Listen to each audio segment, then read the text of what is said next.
O pilar da gestão financeira, a área das finanças empresariais, é sem dúvida uma das áreas mais importantes, se não mesmo a mais importante de uma organização, porque dela vão depender todas as outras. Ou seja, é a área financeira que vai aportar as restantes áreas daquilo que é a circulação do capital para que se possa efetivamente investir de uma forma sustentada em toda a organização, em todos os pilares da organização. Para conhecermos esta área financeira, começamos com a informação financeira de relato que cada empresa tem de produzir, cada organização tem de produzir. E nesta formação vamos ter como foco fundamental 3 demonstrações financeiras. Elas são a demonstração dos resultados da empresa, o balanço e a demonstração dos fluxos de caixa. Conforme consta do nosso manual da formação, iremos fazer uma abordagem às 3 demonstrações financeiras, a demonstração dos resultados, o balanço, a demonstração dos fluxos de caixa e uma abordagem detalhada de cada uma das demonstrações e depois vamos calcular, aprender a calcular, a interpretar uma série de métricas, de indicadores muito estratégicos para que efetivamente a empresa tenha uma robustez financeira para que possa prosperar e para que todas as suas áreas, todos os seus pilares possam efetivamente trabalhar e trabalhar no mesmo sentido, ou seja, para o bem comum e para o crescimento da organização como um todo.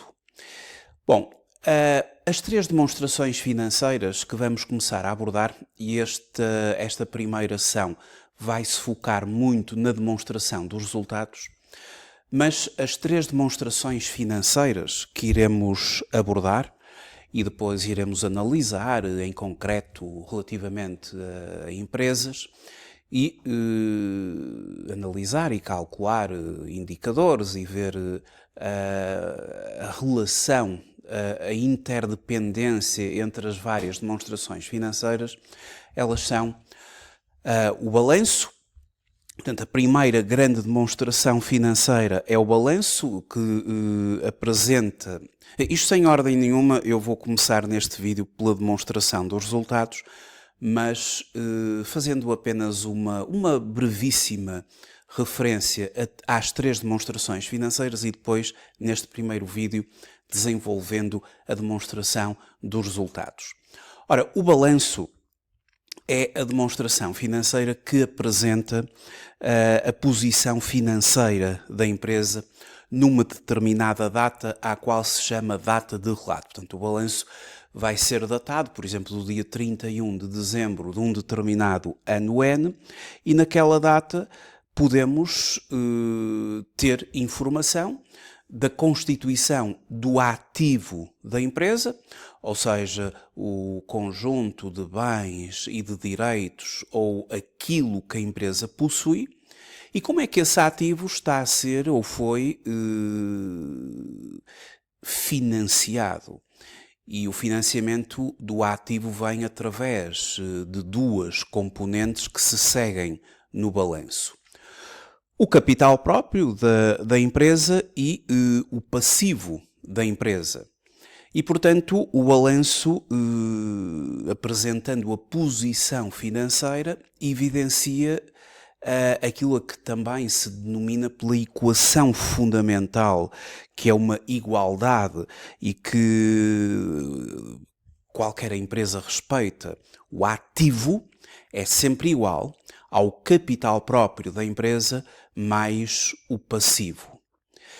A outra demonstração financeira, e essa até é aquela pela qual vamos iniciar, é a demonstração dos resultados. E a demonstração dos resultados apresenta o desempenho económico da empresa num determinado período, tipicamente um ano.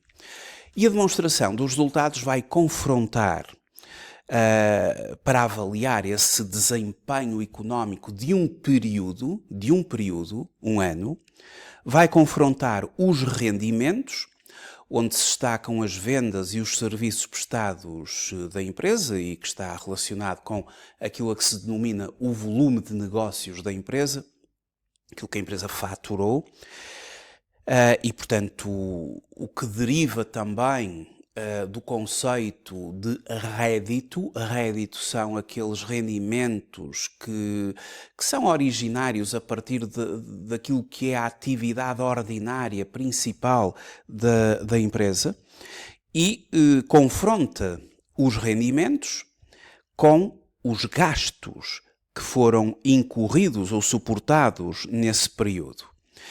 E a demonstração dos resultados vai nos dar um conjunto de resultados contabilísticos, diferenças entre rendimentos e gastos, que já a seguir, neste vídeo, vamos desenvolver, porque eu vou-me focar neste vídeo na demonstração dos resultados. Mas para além do balanço e da demonstração dos resultados, temos a demonstração dos fluxos de caixa. A demonstração dos fluxos de caixa explica como variou o caixa e seus equivalentes durante o período e classifica estes fluxos em três grandes categorias: os fluxos operacionais, os fluxos de investimento e os fluxos de financiamento. No fundo, a demonstração dos fluxos de caixa permite responder à seguinte pergunta: de onde veio o dinheiro, através de recebimentos, e para onde foi? Ou seja, através dos destinos. Os destinos foram os pagamentos que a empresa fez. E, portanto, ela permite ter aqui, numa demonstração financeira, recebimentos versus pagamentos ocorridos num determinado período e devidamente classificados dentro daquilo que são os operacionais, os fluxos de investimento e os fluxos de financiamento. Mas, como eu disse, este primeiro vídeo vai-se focar na demonstração dos resultados e depois teremos uma outra videoaula especificamente sobre o balanço, uma outra sobre a demonstração dos fluxos de caixa e depois os nossos indicadores, casos práticos para entendermos aqui a mecânica da informação financeira. Bom, vamos começar então pela demonstração dos resultados da empresa. A demonstração dos resultados de uma empresa é elaborada com base no chamado regime do acréscimo ou da periodização económica. Isto é já um ponto assente muito importante para começar. O que é que significa este regime do acréscimo ou da periodização económica? Significa que os rendimentos e os gastos devem ser contemplados no período a que dizem respeito, independentemente do recebimento, no caso dos rendimentos, ou do pagamento, no caso dos gastos, ocorrer em período ou em períodos subsequentes. E significa que na demonstração dos resultados vamos ter os rendimentos e os gastos reconhecidos naquele ano em concreto, a que diz respeito a demonstração dos resultados.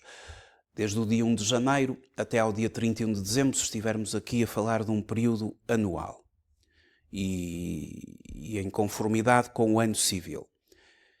E estes rendimentos, estes gastos, incorporam a demonstração dos resultados independentemente de ter ocorrido o recebimento ou o pagamento. Isto significa o seguinte: se uma empresa fizer uma venda no dia 10 de dezembro do ano N, e se na fatura que emite contemplar um prazo de 60 dias, conceder ao cliente um prazo de 60 dias, e considerando que o cliente vai usufruir desse prazo, como a fatura foi emitida em 10 de dezembro, o rendimento, ou seja, a venda, vai ser reconhecida, contabilizada em dezembro. Mas não vai ocorrer qualquer recebimento, porque só daqui a 60 dias é que o cliente virá a pagar. E, portanto, a demonstração dos resultados vai incorporar um rendimento do período N, mas cujo recebimento só ocorre no período seguinte. Isso significa que os rendimentos são uma componente positiva da demonstração dos resultados, enquanto que os gastos são uma componente negativa. Os rendimentos somam, os gastos subtraem, os rendimentos aumentam os resultados contabilísticos, os gastos diminuem-nos. Mas esses resultados contabilísticos, lucros ou prejuízos que são contemplados aqui na demonstração dos resultados, podem não corresponder ao dinheiro que a empresa possui. Isto porque não é a única razão. Existem outras que vamos vendo aqui ao longo da formação. Mas o regime do acréscimo provoca essa questão, essa situação. Porque existem rendimentos, existem gastos que são efetivamente reconhecidos este ano, mas o pagamento ou o recebimento só ocorre no período ou até em períodos subsequentes. E, portanto, lucros é diferente de dinheiro. Resultados contabilísticos é diferente do dinheiro. Uma empresa pode ter lucros e ter um caixa muito reduzido, e pode acontecer precisamente o contrário. Uma empresa tem lucros baixinhos ou até prejuízo e pode ter caixa. Para avaliar os resultados contabilísticos, os lucros ou os prejuízos na ótica contabilística, temos de tratar a demonstração dos resultados. Temos de nos concentrar na demonstração dos resultados. Quanto ao dinheiro, pagamentos, recebimentos, liquidez, temos de nos concentrar na demonstração dos fluxos de caixa. Bom, mas vamos fazer uma análise da demonstração dos resultados. Ela começa com as vendas e os serviços prestados. Portanto, isto são os rendimentos obtidos a partir das vendas e prestações de serviços e constitui o chamado volume de negócios, ou seja, são aqueles rendimentos mais diretamente ligados à atividade da exploração.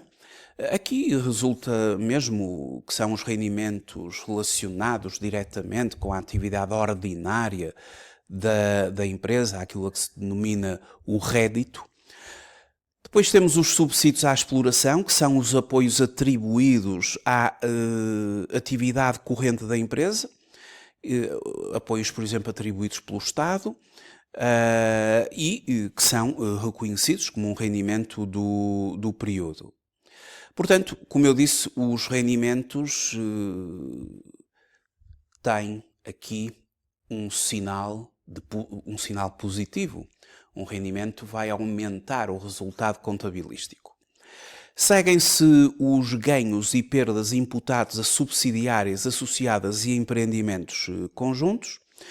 Isto são os resultados reconhecidos pelo método da equivalência patrimonial, através das participações financeiras que a empresa possui, ou seja, quando a empresa adquire, compra participações de outras sociedades, portanto, aqui a empresa na qualidade de investidora, e os ganhos e as perdas que possam vir a decorrer dessas participações são contempladas aqui nesta rúbrica.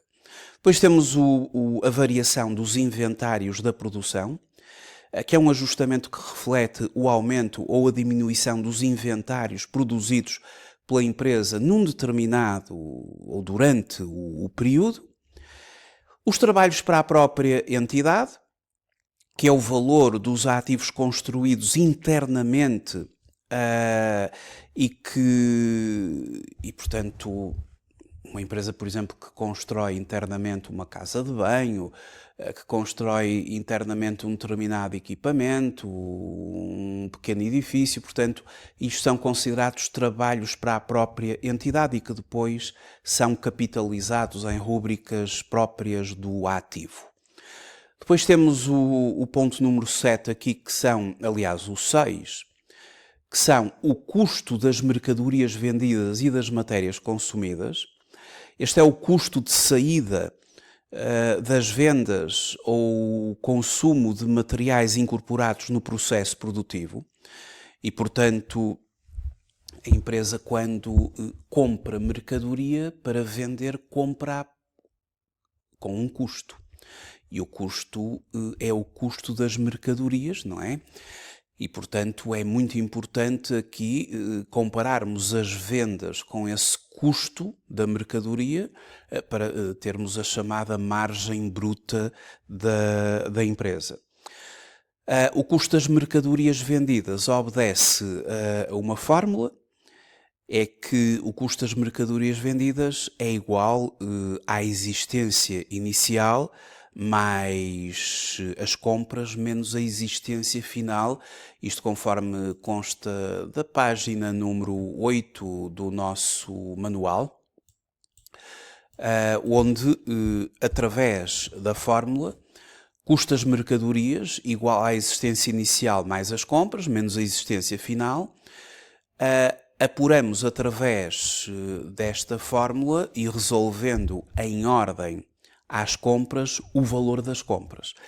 Porque resolvendo esta equação em ordem a compras, se eu já tenho o custo das mercadorias, se já possuo o meu inventário inicial e possuo o inventário final, as minhas compras é o custo das mercadorias menos a existência inicial mais a existência final, portanto é resolver a equação em ordem às compras e vamos precisar aqui mais à frente a partir do custo da mercadoria que nos vai ser apresentada na demonstração dos resultados e tendo acesso à existência inicial e à final, vamos precisar de apurar o valor das compras para depois calcularmos o prazo médio de pagamentos e, portanto, é importante aqui esta fórmula que está no manual.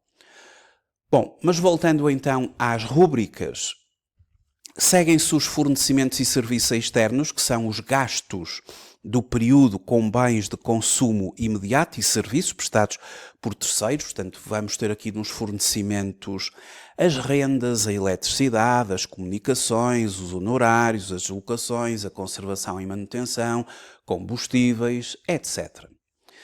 Depois temos os gastos com o pessoal, que é uma rúbrica muito importante de gastos, não é? Porque são as remunerações dos órgãos sociais e dos trabalhadores. Inclui também os encargos sobre essas remunerações, como é a parcela da segurança social que diz respeito à entidade. As entidades estão sujeitas a 23,75% de segurança social relativamente aos rendimentos do trabalho dependente pagos aos colaboradores e que constituam base de incidência. E o trabalhador por si desconta 11%, mas a entidade tem que assumir um gasto de 23,75% de segurança social. Isso vai ser incorporado em gastos com pessoal, bem como outros benefícios que sejam atribuídos aos empregados, incorporam-se aqui como gastos com o pessoal. Depois podemos ter as imparidades, vários tipos de imparidades, provisões. Aqui vamos registar perdas por imparidade que podem ser em inventários, em dívidas a receber, em investimentos não depreciáveis e as próprias provisões para responsabilidades de quantia e momentos incertos que possamos vir a reconhecer naquele período e que se trata como um gasto do período e depois tem a sua repercussão ao nível do balanço. A imparidade é uma diminuição correspondente à respectiva rúbrica do balanço. As provisões vão ser constituídas por contrapartida no balanço através de passivo não corrente. Depois temos ainda outras rúbricas como aumentos e reduções de justo valor, que são variações de justo valor reconhecidas em resultados, nomeadamente de ativos financeiros e não financeiros mensurados ao justo valor. E temos os outros rendimentos e os outros gastos, que são componentes residuais, não evidenciadas nas rúbricas próprias. Portanto, tem aqui um cariz residual. Outros rendimentos com caráter positivo, outros gastos com sinal negativo. Ora, quando a demonstração dos resultados chega a este ponto, vai ser calculado o primeiro grande resultado contabilístico, o qual se denomina EBITDA. EBITDA é o resultado antes de depreciações, antes de gastos de financiamento e antes de imposto. EBITDA significa Earnings Before Interests, Taxes, Depreciation, Amortization. Portanto, é o lucro antes dos juros, antes do imposto, antes das depreciações e das amortizações. Mas atenção, pode ser lucro ou pode ser prejuízo. Porque se tivermos aqui nesta zona operacional e da exploração custos e gastos, custos de mercadorias, gastos com pessoal, fornecimentos, etc., superiores aos rendimentos, isto vai dar negativo e, portanto, o EBITDA já começa muito mal se começar logo ali negativo. Mas isso pode ocorrer e, portanto, há que assinalar essa situação, que o EBITDA pode ser positivo ou negativo. A seguir à constituição deste resultado antes das depreciações, dos gastos de financiamento e dos impostos, temos precisamente logo a seguir os gastos de depreciações e amortizações. As depreciações dizem respeito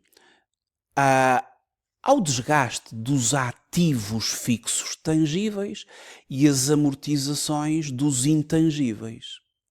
E pode também ocorrer que, para além desse desgaste, tenham havido situações de reconhecimento de imparidades neste conjunto de ativos fixos tangíveis ou intangíveis, quando se verifica, por exemplo, que a quantia recuperável de um determinado ativo, através da sua venda, por exemplo, é, num determinado momento, superior à sua quantia escriturada, que é o valor pelo qual está indicado no balanço. E, portanto, pode haver a necessidade de reconhecer uma perda por imparidade, que vai incorporar aqui os gastos do período na demonstração dos resultados, tendo como contrapartida diminuição do ativo.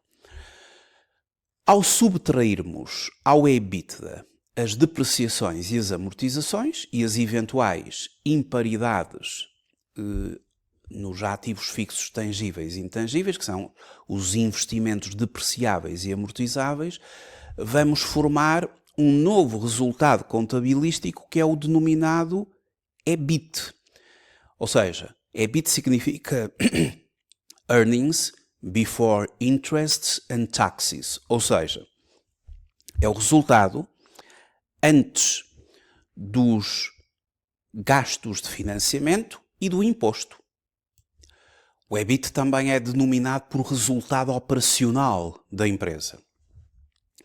Pode ser lucro ou prejuízo contabilístico, não é? Nos mesmos termos do EBITDA, portanto, podemos chegar a este ponto contemplando que os rendimentos até aqui foram superiores aos gastos até aqui e temos lucro contabilístico, temos um EBIT positivo, mas pode ocorrer que os gastos até este ponto sejam superiores aos rendimentos e o EBIT ou o resultado operacional resulte negativo.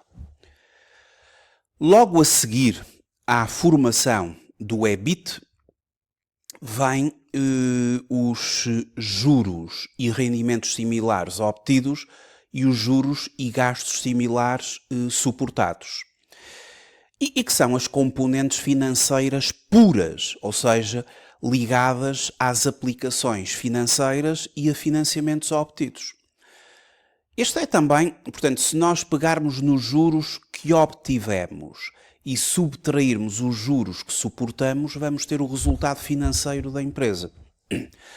E aqui é natural que seja negativo, porque é perfeitamente natural que uma empresa normal, que uma empresa que recorre à dívida, pague mais juros. Isso ocorre naturalmente. Portanto, agora, o importante é que, após a formação deste resultado financeiro, que vai subtrair ao EBIT, não é? Caso ele seja negativo, vai-se formar o resultado antes de impostos. E o resultado antes de impostos corresponde ao resultado das atividades antes do impacto do IRC sobre o rendimento do período. No fundo, o resultado antes de impostos acaba por ser todos os rendimentos até àquele ponto, menos todos os gastos. E nos gastos já incluem aqui a parte puramente financeira, a parte do investimento, através das depreciações e amortizações, e a operacional, que está aqui na formação do EBITDA. Agora, o resultado antes de impostos pode ser positivo, ótimo, excelente. Os rendimentos superaram os gastos, pode ser negativo, quando os gastos foram superiores aos rendimentos. EBITDA, EBIT e EBT, ou resultado antes de impostos, também pode ser denominado EBT, Earnings Before Taxes, resultado ou lucro antes do imposto, de forma a que, a seguir, venha a parcela do imposto. Ou seja, é feita a estimativa do IRC, que a empresa vai ter efetivamente que se sujeitar, o imposto sobre o rendimento das pessoas coletivas, que incorpora a coleta, a derrama municipal, mais um conjunto de tributações autónomas em sede de IRC, e subtraindo ao resultado antes de impostos, vamos ter o resultado líquido do período, que é, este sim, o resultado líquido do período, é a diferença entre o total de rendimentos e o total de gastos reconhecidos no período. É o último resultado da demonstração dos resultados. E, portanto, será aquele montante que, uma vez obtido, resultado líquido do período, todos os rendimentos menos todos os gastos, incorporando aqui o próprio gasto do imposto, este resultado líquido, quando positivo, a empresa obtém um lucro líquido, não é? Quando negativo, a empresa obtém um prejuízo. Um prejuízo, e sempre na perspectiva contabilística, porque estamos a falar de uma demonstração financeira que é elaborada conforme as regras da contabilidade e baseada também no regime do acréscimo.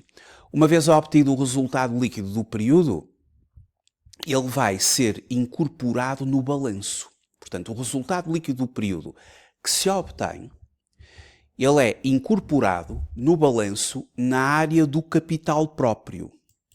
E, portanto, nesta zona do capital próprio, temos o resultado líquido do período que é obtido via demonstração dos resultados. Portanto, a demonstração dos resultados fecha com o resultado líquido do período. O capital próprio vai contemplar aquele resultado líquido do período. E depois, no início do próximo ano, este resultado líquido do período é transferido para os resultados transitados. E depois vai ser a partir dos resultados transitados que a Assembleia Geral de Aprovação de Contas irá deliberar sobre o destino dos lucros obtidos pela entidade. Se o resultado líquido do período é positivo, Isto provocou um aumento do total do capital próprio, o que é bom para a empresa. Se o resultado líquido do período vai negativo da demonstração dos resultados, isto provoca uma diminuição do capital próprio de uma empresa, o que não é um bom sinal, porque há um conjunto de regras a que o capital próprio tem que obedecer, que as vamos analisar um pouco mais à frente, e, portanto, a robustez do capital próprio vai-se obtendo ano após ano, também por via da obtenção de resultados líquidos positivos e que no ano seguinte são incorporados nos resultados transitados. Bom, agora, uma situação concreta que consta do nosso manual. Portanto, o nosso manual, temos uma demonstração dos resultados. Isto é um caso prático que vamos acompanhar ao longo da formação. Eu vou, neste vídeo, terminar pela análise desta demonstração dos resultados, mas mais à frente vamos calcular uma série de indicadores com as demonstrações financeiras da Nova Luz. A Nova Luz é uma empresa que se dedica à comercialização de equipamentos de iluminação e vai ser a empresa que vamos acompanhar para estudar as demonstrações financeiras numa situação concreta e depois fazermos uma avaliação económico-financeira das suas demonstrações financeiras. E, portanto, esta entidade apresenta 3 demonstrações financeiras em 2 anos comparativos, o ano N e o ano N-1, e temos aqui uma série de pressupostos que estão contemplados, mas vamos já fazer uma breve leitura da demonstração dos resultados, não é? Porque estivemos a ver o modelo de demonstração dos resultados do sistema de normalização contabilística, o modelo, mas agora vamos ver uma demonstração dos resultados de uma empresa em concreto. E, portanto, aquilo que se verifica é o seguinte. Esta entidade, Nova Luz Limitada, portanto, que comercializa os tais equipamentos de iluminação, tem aqui a sua demonstração dos resultados do período N e do período N-1. Muito importante, e para rever agora, neste final, tudo o que foi dito ao longo desta primeira ação, esta demonstração dos resultados vai permitir ter acesso aos rendimentos e aos gastos que foram reconhecidos no período N e aqueles que foram reconhecidos no ano anterior. Mas, por exemplo, no período N, nós temos os rendimentos e os gastos daquele ano apenas. Daquele ano. Começando no dia 1 de janeiro e terminando no dia 31 de dezembro. Foram os rendimentos e os gastos daquele período, período N. E está aqui o regime do acréscimo incorporado. Ou seja, estes rendimentos e estes gastos dizem respeito ao período N e foram reconhecidos no período N. Independentemente de existirem aqui rendimentos e gastos que só se virá a traduzir num recebimento, uma entrada de dinheiro, ou um pagamento, uma saída de dinheiro, no próximo ano ou em períodos seguintes. Portanto, muito importante este regime do acréscimo. O que significa que estes resultados contabilísticos que a empresa está a gerar, e todos eles são positivos, portanto o EBITDA é positivo, o EBIT, o EBT e o resultado líquido, estes resultados positivos, e tanto num ano como no outro, resulta da diferença entre rendimentos e gastos e porque os rendimentos foram superiores aos gastos, mas não se traduzem propriamente em dinheiro. Ter um resultado líquido de 54.250 não significa que a empresa tenha em caixa 54.250. A empresa pode ter menos ou mais, depende do que foram os pagamentos e os recebimentos naquele ano. Está bem? Porque aqui são rendimentos e gastos reconhecidos no período a que dizem respeito, independentemente do pagamento ou do recebimento a ocorrer em período ou em períodos subsequentes. Ora, assim, fazendo uma análise rápida, a empresa aumentou o volume de negócios de um período para o outro. As vendas foram de 1 milhão de euros no ano passado e no período mais recente 1 milhão e 200 mil, portanto temos aqui um aumento das vendas. O custo das mercadorias vendidas também aumentou um pouco, portanto aumentou cerca de 100 mil euros de um período para o outro. Os fornecimentos e serviços externos, um aumento entre um período e o outro de mais 20 mil euros. Os gastos com pessoal também aumentaram, veja-se ali 150 mil no ano anterior e 180 mil no período mais recente.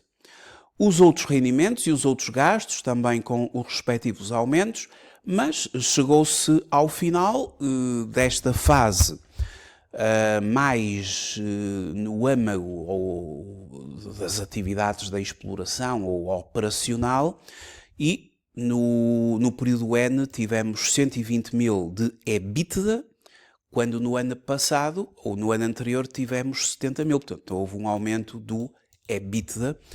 E, portanto, aquilo que se seguem são as depreciações dos ativos fixos tangíveis e as amortizações dos intangíveis.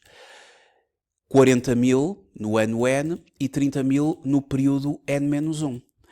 A diferença vai formar o EBIT, ou seja, o resultado operacional, ou, no caso concreto, o lucro, porque é lucro, é positivo, antes de juros e antes de imposto. Está bem?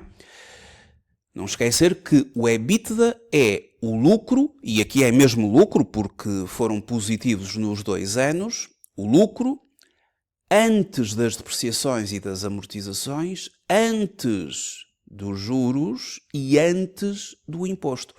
O EBIT é o lucro, mas apenas antes dos juros, antes da empresa enfrentar os juros, antes da empresa enfrentar o imposto, obviamente daquele mesmo período. E, portanto, EBIT positivo nos 2 anos, mas uma excelente notícia é que o EBIT no ano N é o dobro do EBIT do ano anterior. Passou de 40 mil para 80 mil, um crescimento fortíssimo, não é? Quando é o dobro, portanto 100% de aumento. Depois os juros. Temos juros obtidos e temos juros suportados. E claro está, temos mais juros suportados, porque esta empresa tem empréstimos junto da banca, isso ver-se-á depois no balanço, mas no ano N foram reconhecidos 11 mil euros de juros que dizem respeito ao ano N e no ano anterior haviam sido reconhecidos 8.500 euros de juros que diziam respeito àquele ano N-1. Subtraindo aqui, portanto, o resultado financeiro da empresa é negativo, não é? Nos 2 anos. Portanto, o resultado financeiro são os obtidos menos os suportados, portanto, menos 10 mil no ano N e menos 8 mil no ano N-1. Esses juros vão ser subtraídos, não é? Porque o resultado financeiro aqui é negativo, ao EBIT e vai-se formar o resultado antes de impostos. E, portanto, 32 mil e 70 mil, mais uma vez, um aumento expressivo do resultado antes de impostos, que passou de 32 mil para 70 mil, não é? E logo a seguir a este resultado antes de impostos foi feita a estimativa do imposto sobre o rendimento, portanto coleta, mais derrama municipal, mais tributações autónomas e no ano N 15.750 contra os 7.200 do ano passado e, portanto, o resultado líquido do período fecha agora a demonstração dos resultados. Conseguimos obter um resultado líquido do período de 54.250 no ano N. No ano passado, o nosso resultado líquido do período tinha sido 24.800, portanto, mais do que duplicamos o resultado líquido. É sempre positivo quando as empresas crescem em volume de vendas, em resultados contabilísticos. Este resultado líquido do período faz ligação ao balanço, como já sabemos, não é? Portanto, ele entra ali no capital próprio da entidade, como havia entrado no ano anterior. Portanto, este ano, a nível de balanço, a empresa passa a ter um capital próprio de 141.250, muito justificado, este aumento do capital próprio pela introdução do resultado líquido de 54.250, que no próximo ano vai ser, logo no início, incorporado, transferido para os resultados transitados e depois ver-se-á a política de distribuição ou de afetação desses resultados, desses lucros da empresa, pelas várias componentes que depois vamos ver, incluindo a própria distribuição de dividendos.